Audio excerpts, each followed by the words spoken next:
അപ്പം ഞാൻ ആ തവയിലേക്ക് തന്നെ സെറ്റാകാനായിട്ട് വെച്ച് ശർക്കര പാനി നേരത്തെ ഇട്ടിരുന്നല്ലോ. പാനി കുറുകി വന്നപ്പോഴേക്കും പിന്നെ നമ്മുടെ കപ്പലണ്ടി എല്ലാം നന്നായിട്ട് ആ തവയുടെ ഷേപ്പിൽ ഞാൻ പരത്തി വെച്ചിട്ടുണ്ട്. ഇനി അല്പം ഒന്ന് ചൂടാറി കഴിയുമ്പോഴേക്കും നമുക്കതൊന്ന് കട്ട് ചെയ്ത് വെക്കണം. അല്ലെങ്കിൽ പിന്നെ നമുക്ക് അവസാനം കട്ട് ചെയ്യാൻ ഭയങ്കര പാടായിരിക്കും.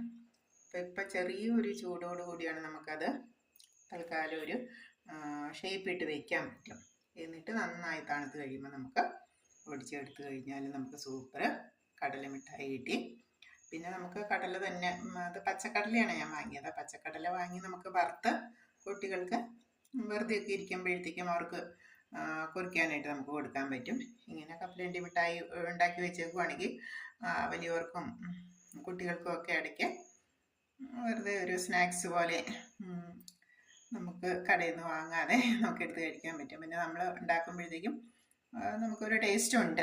നമ്മൾ ഫ്രഷ് ആയിട്ട് ഉണ്ടാക്കുന്നതല്ലേ. കടയിലാകുമ്പോൾ കുറേ നാൾ ഉണ്ടാക്കി വന്നിരുന്ന പാക്ക് ചെയ്ത് വരുന്നതല്ലേ.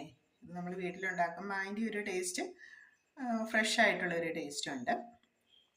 നമ്മൾ ആ ശർക്കര പാനിയുടെ ആ പാകം കറക്റ്റ് ആവുന്നോടം വരെ നമുക്കത് ഉണ്ടാക്കാനൊരു ബുദ്ധിമുട്ടായിരിക്കും.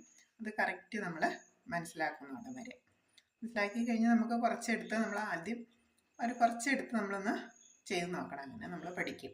Okay, bye bye. കുട്ടികൾക്കൊക്കെ വളരെ ഇഷ്ടമാവും മധുരമുള്ള മിഠായി അല്ലേ. അടുത്തൊരു വീഡിയോ ആയിട്ട് അടുത്ത ദിവസം കാണാം. Okay, bye bye.